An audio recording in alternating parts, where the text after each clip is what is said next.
I mean, the headline we had in the story was everyone talks to their baristas. I think it's really true. Baristas? Of course, everyone talks to their Yeah, I baristas. talk you to my you end up with a relationship with them. You see them see every them day every at the same day. time. Like, it's kind of a nice, like, pleasant, warm thing. I have a Bangers theory and that mash. all British food tastes like it's been run through a dishwasher.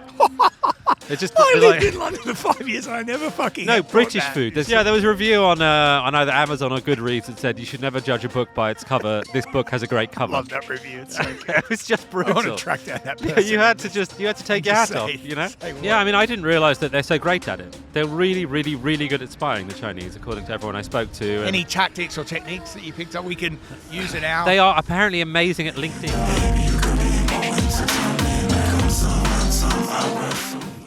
G'day, I'm Lachlan Cartwright. I'm Ravi Samaya. We are Breaker, and we are coming to you this week from downtown New York in the heart of wonderful downtown. Washington Square Park. We wanted to take the pod out of some of the beautiful bars and restaurants that we've Yeah, been. we felt like it was spring and it was time to get We might have been a outside little bit and premature. enjoy the Just sunshine. when we talked about this, Ravi, we might have been a little bit premature. well, you know, I think we it talked was about- a nice sunny day Yeah, when exactly, we we were floating talked this about it. idea, and then turns out today spring is kind of like making up its mind what it's going to do. Yeah, exactly. That's why I look like a small-town British imam in this hat.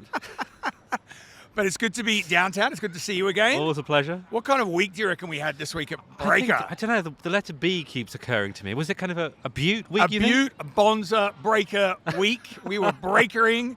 There were scoops galore. We led the newsletter last night with a scoop regarding two subscription media publications.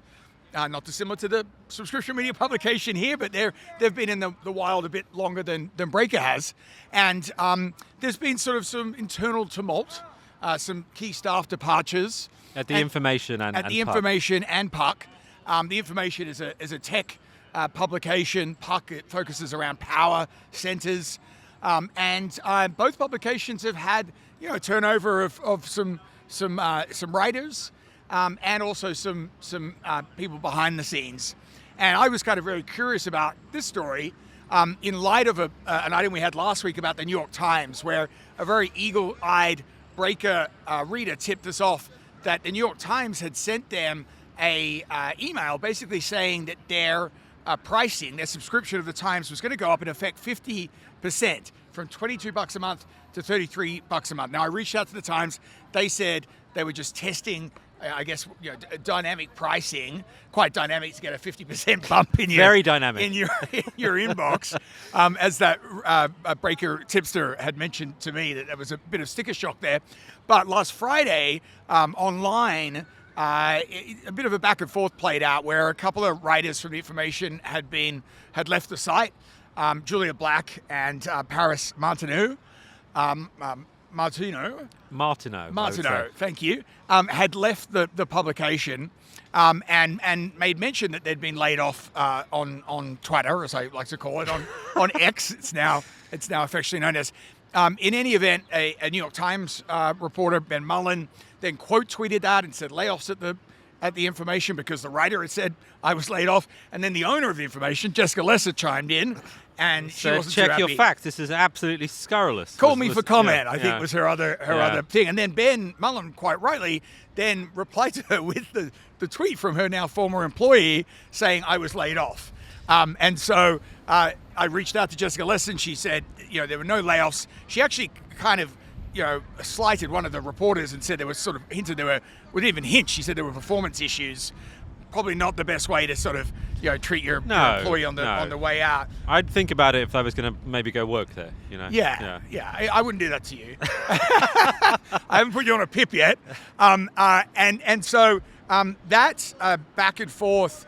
I did some reporting, and the Information is kind of struggling like a lot of subscription publications after a few years in that they've kind of hit a bit of a ceiling subscription-wise.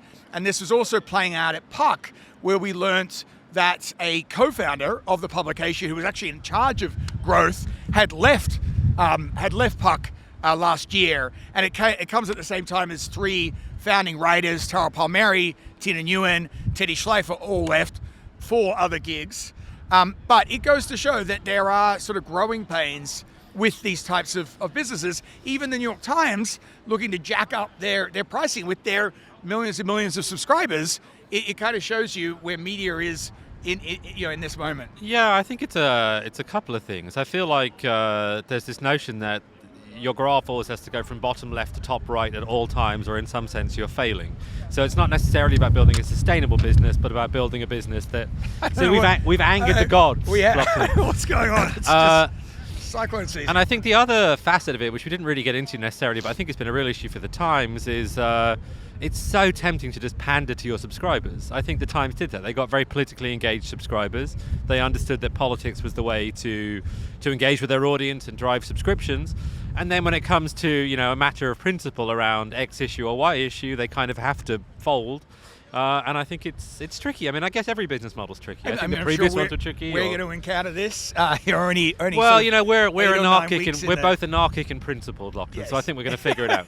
We might have to introduce cooking and games and all the other little trinkets at the Times. What's your top recipe? What do you cook when you cook? I'm a terrible cook. I don't cook. I can't cook. I burn, or if I try and cook, I burn the pasta. I burn the water when I'm trying to cook the pasta. That's how terrible I am at cooking. I need to figure that out at some point. Okay, so in this life. Are you going to teach me? Yeah, let's do it. First we'll Breakers cooking classes. Breakers cooking classes. Subscribe online. We did actually want to do a cooking segment, but with a couple who are on Substack now.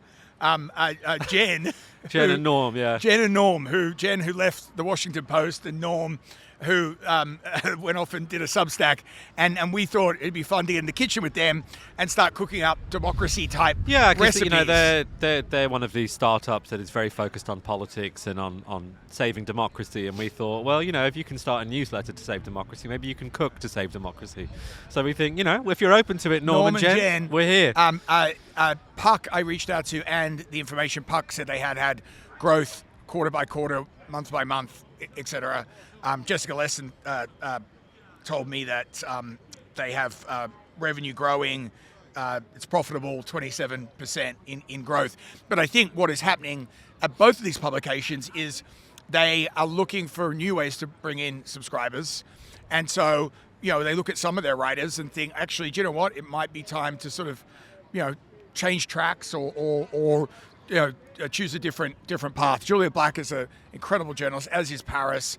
Julia wrote the Dave Portnoy investigation, which she was a Business Insider. So in my opinion, they're two huge losses for the information. Jessica Lesson is hiring and Puck has taken on new writers, Leanne Caldwell in Washington. But it is one to watch to see how these businesses get on. Indeed, I feel like it's a time of tumult for everyone. There's no such thing as a safe business at this particular moment. I feel like we're all adapting. We are. Who else is adapting is Walmart, adapting to a news that is false. So just to tee this one up, ABC News published an online report a couple of Fridays ago. Big scoop that Walmart was in talks to buy TikTok with other investors. The reporter reached out to the head of comms at Walmart, as I learned, almost simultaneously as the story is going up. Not exactly how we would do it, but sure, go with God. And the reporter did, and it turned out that the story was false. Walmart had issued a denial. The reporter didn't take the denial, that really pushed back on this, and there was a lot of back and forth. Ultimately, ABC had to yank the story. The reporter was yanked herself from being on air that weekend. I believe returned to work the subsequent week. But in this guessing game of like who's going to buy TikTok, and it was like Amazon, and it was like everyone just throwing names out. Like it was just like every. I believe you were rumored as a purchaser. Breaking Media was going to buy TikTok. I felt like there was just a week or two of just this frenzy of like everyone was just going to throw a name in the hat. And this reporter, someone had told her obviously that this was happening, but she didn't really give Walmart any opportunity to respond. It's an interesting topic because there's this phrase in British journalism that when you sit down with anyone from any big corporation or in politics, the first thing you should think is, why is this bastard lying to me? 100%. That is something I was taught very early on at The Sun. Yeah. Why is this? There was an effing in between that. Why is this effing bastard lying to you. Yeah, that's it. But I realised when I got into that kind of reporting that there's a balance to be struck, because if someone's telling you, look, the thing you're about to report is just not true, like, it kind of behooves you to listen to them, or at least double check your sources. You probably want to go back and double check. I don't know, I would. Yeah, but I think that's a mistake that I've made before, and it took me a moment to learn from it, and I can understand, but still puts you in a tough spot. We also had a fun scooplet about our friends down at Condé Nast, who we've been writing about because of the search for the Vanity Fair editor, which is ongoing. And we had an item in the newsletter last week about how that position, as we broke, is going to be global, hence why there was no salary on the listing, the New York job listing as per is law, because the position, according to people I speak to, could actually be based anywhere, which I find fascinating. But we had another fun scooplet. Do you remember there was that piece that Teen Vogue did? They did a big splashy cover story, landed an interview with Elon Musk's daughter, Vivian Wilson. Estranged, I believe. Estranged daughter, headlines around the world. Well, it turns out, get this, the writer of that piece, Ella Yerman, who's also a Brooklyn comedian, she also works in the Condé cafeteria. She's serving as a barista. As a barista, she's serving the soy lattes and the oat milk cappuccinos. And what I was told is that helped position her in terms of being able to get the piece to Vanity Fair and also secure the interview because she has a relationship with Elon's estranged daughter. I mean, the headline we had in the story was "Everyone talks to their baristas." I think it's really true. Do you talk to your baristas? Of course, everyone talks to their baristas. Yeah, I talk to my baristas. You end up with a relationship with them. You see them every them day every at the same time. Yeah. Like, it's kind of a nice, like, pleasant, warm thing. And I never know. Maybe you can answer this question for me, Lachlan. The thing I always want to ask after a little while of talking to my barista is, what's the other thing that you do on the side of this? But I'm not sure if that's rude. I don't think it's rude. I don't think it's rude at all. I mean, they might tell you something like, I interview Elon Musk's but daughter this lady, for that's it. Teen Vogue. This lady might say, I'm a writer, I'm a that's a breaker journalist. scoop. Exactly. And that's Do you ever amazing. worry you're going to run out of chat when you're talking to your barista? Sometimes I'm worried I'm kind of out of chat, and I don't want to go to the next thing because that's going to be a 5-minute chat, and I've just got my coffee, and I really need to get this caffeine into my veins. It's pre-coffee, and some mornings, I got a spring in my step. Things are going well. It's spring outside. Allegedly, I got plenty to talk about. Other mornings, I barely managed to get my shoes on. Like the laces were nearly a step too far. Like things are falling apart. I just really want to be in bed still, and there isn't that We've all much chat. been there. So sorry, gang at the Elk. Sorry, Effie. Sorry, everyone. Speaking of Elon, we also had a scooplet. Hard for me to keep track of all these scooplets about too many. Walter Isaacson, Yes. who wrote a book about Elon Musk. And he was Musk's barista, is that right? Yeah, that was right. Yeah, we left that out of the scoop. He wrote a book about Elon a couple of years ago, which was panned. It was criticized by a number of people For being too credulous. For being too speaking. credulous. Yeah. The phrase that was used to me by someone was licking Elon up and down. But he got access, and the criticism was that he allowed that access to really dictate the book. And now we've learned that he is writing another book about A little character called Elon Musk. just a minor figure in society, life, media, politics. He went really. You know what I love about it is he went really esoteric this time. He just went totally left field and picked an interesting character. Why do you think he'd go back to that subject after already having written a book that was panned? Well, look, I think you've answered your own question there, because I think it hurts. I've written a book. If people don't like it, it's upsetting. I didn't enjoy it. I don't enjoy it much. You told us on a previous pod about one of your reviews. Yeah, there was a review on either Amazon or Goodreads that said you should never judge a book by its cover. This book has a great cover. I love that review. It's so good. It's just brutal. I want to track down that person. You had to take your hat off. Say what a genius review. But Walter, back on Elon's case, we reached out to Walter several times. Many. He did not respond for comment, but I think you're right. I think he has another chance to go back at this subject, which actually, if anything, is a more fascinating character because of his closeness now with Donald Trump, his involvement and his work at Doge, plus everything else that's going on with SpaceX and Tesla and everything. And he gets another chance to I guess sort of fix the reputational damage that was done by the first book. And we get to look out for the next overwrought cover, because I thought the cover of that book, which is Elon doing this, was marvelously pseudo-religious, and I'm really hoping they do that again. That's my actually tip. That cover was very weird. I remember seeing that. It was kind of a bit Jesus-y. Yeah, who decided that? Do you reckon that was Elon? I couldn't tell you. If he's going along but with it. I bet it was, you've been in these circumstances too. I bet it was a negotiation. I bet it was not a straight line. It wasn't like, you know what, let's pick the picture that captures the soul of this masterwork. It was probably back and forth and intermediaries and lawyers maybe and blah, blah, blah. I know you're getting very excited because the White House Correspondents' dinner is coming up. I can't wait. In 2 weeks in Washington, D.C. It's going to be interesting to see this time around because there's no comedian. Trump's not going to be there. No one from the administration's going to be there.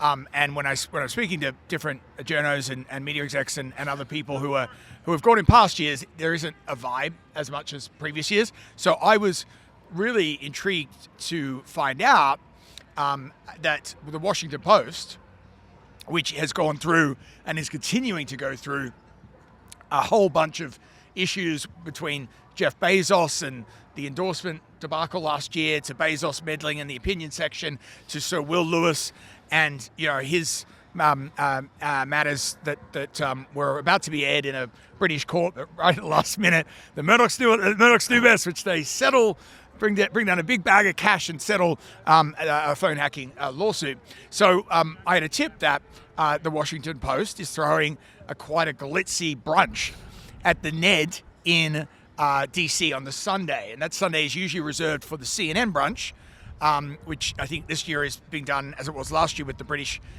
embassy, which would make sense because Mark Thompson is a Brit, and Politico, who have their brunch at the Albertron house. But this year, turns out Sir Will and Wapo are having a big brunch, and it's a buyout at the Ned, and the Ned is now the hot spot in DC. I was in DC a few weeks ago and someone took me there, and it's a beautiful view, by the way, absolutely epic view. The food, not so good. But interesting. That was the first month, so maybe they've fine-tuned it. The club owned by Ron Burkle, who also owns the Ned here. But why this item was interesting to us is that Sir Will Lewis had been trying to keep a bit of a low profile. He, at some points was MIA even in the newsroom because no one could really see him. And now he is putting his head above the parapet. He has been hosting these client dinners. He did so at the Super Bowl. And he has also been in news meetings, according to a couple of people I've spoken to. So it seems like he's maybe using this opportunity at the White House Correspondents' Dinner weekend, where the great and the good are there, or maybe not this year, to kind of get back into or reset the narrative and get back in the mixer. It's the main thing I think about is you reach a stage in your life, I think how old am I, 42, where people that you've known a bit get knighted. It's really weird to me. I don't know anyone who's been knighted. I know a couple of people who've got CBEs or knighthoods, and I'm not going to name them. He shows the circles you move but you know why I'm not going to name them? The highbrow to the lowbrow, the poor cheeks to the tabloids. But you know why I'm not going to name them? Because all I think is, that guy. And it struck me when you were talking about the CNN brunch. It must annoy Mark Thompson. He's not Sir Mark, I don't think. And, he's not Sir Mark. And it's and now you've got Sir Will coming you got on his Sir turf Will with a dueling brunch. You've got to say that Mark ran the BBC. Yeah. That's Sir Mark territory. I think he might be the only person who ran the BBC who's not knighted. Not knighted, yeah. I wonder if they're going to have I don't know. Maybe he's a fry-off, like the best English breakfast with the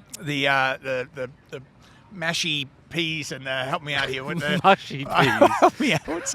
I'm getting my English breakfast and my roast confused. I was trying to go for a visual about what could be very British served at this brunch. I have a theory that all British food tastes like it's been run through a dishwasher. It's just I lived in London for 5 years and I never fucking British food. There's great food in Britain. Yeah. I love some of the food in Britain, but British food, traditional British food. Give me a Sunday roast and give me the Sunday papers, a pub, and a proper Sunday roast. That can be absolutely Pucker. gorgeous. That is what I miss. Gorgeous. But the root of British food that I grew up with was boiled cabbage. And boiled cabbage is like when you pick up your dishwasher drain and like tip it out. That's what's in there. Okay, when we do our cooking segment with Norman, Jen, and try and rescue democracy with We'll do boiled cabbage. Boiled cabbage. We'll cook on that. The Atlantic really blitzed everyone with their Signal Gate scoop a few weeks ago. I think it was one of the few stories that's captured the public's attention longer than an hour. Yeah, and it went around the world too. And it went around the world. It was emblematic, I think. And it was a great hit, one that many journalists, including us, were jealous of. And then you went and did some digging. Yeah, so look, I dug into it because in my experience, people don't do one stupid thing. And that's my experience of me and everyone Lightning else. doesn't strike once. Yeah. When I report things, I kind of look That's for it. patterns. And, and so I felt like there must be just an amateur hour. And, of course, we're at a particular moment where what the American government is thinking and doing is very key as it's negotiating with lots of different people. So I presumed that it would just be Christmas for spies digging into what they call signals intelligence, which is messages and all that stuff. What I actually found is the hotspot is the Trump administration is firing a lot of people in a very humiliating fashion and very suddenly who Doesn't sound like them. Yeah, well, with great malevolence, and those people are just absolutely ripe for the plucking, and it's absolute Christmas for especially Chinese spies.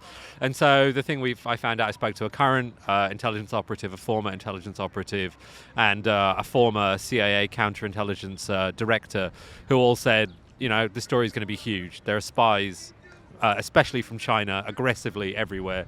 They're approaching these people who are worried that they don't have a paycheck anymore. They don't know where their next job is coming from. They have animus towards the administration, and it's a really good time to be a Chinese spy and not such a great time to be an American spy. So it's kind of a story that turned left, because I was expecting it to be about signal and all, and that kind of security, and it ended up being about something else. Sometimes entirely. the best stories are, right, when you start reporting something out and you have an idea, and then all of a sudden you're like, wow, there's actually a better story over here. Australia, where I'm originally from, is rife with this Chinese spying activity, and so it was interesting to read that piece and see how widespread it is. Yeah, I mean, I didn't realize that they're so great at it. They're really, really, really good at spying, the Chinese, according to everyone I spoke to. Any tactics or techniques that you picked up we can use in our... They are apparently amazing at LinkedIn. Really, really good at using LinkedIn. They got that premium membership. Yeah, they pay for the premium. They upgraded. They splashed to the Rolls out, Royce. and they kind of see, okay, who's floating their resume out there, who's making a lot of new connections, who's looking for a new job, who has a great security clearance, and so they work LinkedIn. That's how they do it, and that's their specialty. And then they approach people, they wine and dine them, they talk about how horrible the administration is. If they see positive signs, they fly them out to China, and they kind of really spoil them. And Doesn't sound that bad. Look, if you want to wine and dine me, Lachlan at breakermedia.com. I mean, sadly, we publish all the secrets that we have. So That's true. That's true. Well, you can just subscribe. You can still wine and dine. Subscribe to Breaker Media, $12 a month, not $33 or whatever the New York Times was. A bargain at the price, and you get all your secrets. We have no that way. plans to jack our prices up 50%. 50%. I texted you on Monday, and I had an ulterior motive that you were not aware of when I texted you Monday lunchtime. No, I was ambushed. I was doing a bit of a piss take on our friends at Semaphore. G'day Ben, g'day Maxi. They have one good text every week. We can't live up to their standards. But I texted you what you were going to have for lunch on Monday. Yeah. Because I thought this is going to be pretty run-of-the-mill stuff. And you texted me back. I was having Thai fried rice. And you asked me what I was going to have, and I was tossing up between a burrito from Super Burrito just over there or a chicken sandwich from Messi. I went with the chicken sandwich, absolutely delicious. And then we rolled the text into one mundane text. Which is going to be an irregular feature. Yeah, we like our irregular features at Breaker. We feel like the regularity of features makes them bad, and so we're just going to have irregular features. It was fun to get your messages back because you had no idea I was just going to whack him in the newsletter. No, and I used the word delectable. Did you? And I wish I hadn't used that word in retrospect. But, I can appreciate the honesty of it, the candor, the rawness, as you can see. It is raw. As I'm looking over there, I'm looking at the NYU Law School, and I was just recalling being here a couple of weeks ago, and there was Secret Service out there, and I do what I like to do, which is figure out what that's all about. And it was for Barron Trump. Was it? Because Barron Trump is studying at NYU, and he's studying in that building. So there was a car idling and a couple of agents Interesting. out the front. Isn't he 7 feet tall, Barron Trump? I've never seen him in person, but he looks. me either. He looks absolutely massive. Yeah. Must be more of a security threat if you're a very tall person to protect, don't you think? Like, you're going to need tall Secret Service. You need tall agents. You need a tall. Yeah, a little short person. You know. Not going to cut it. You do exactly. You can't have them towering over their security. Just a thought. Professional tip. We will be back next week. We will, hopefully from somewhere warmer. Yes, hopefully somewhere warmer. Go to breakermedia.com to subscribe. You can send your tips, your hate mail, your mundane texts to us at Ravi at breakermedia.com or Lachlan at breakermedia.com. And Ravi, this pod, it's available on YouTube, where probably you're watching it. And you can also listen on Apple, Spotify, anywhere else you get your podcasts. And we would really appreciate it if you would like and subscribe. We'll see you next week. Cheers. Bye-bye.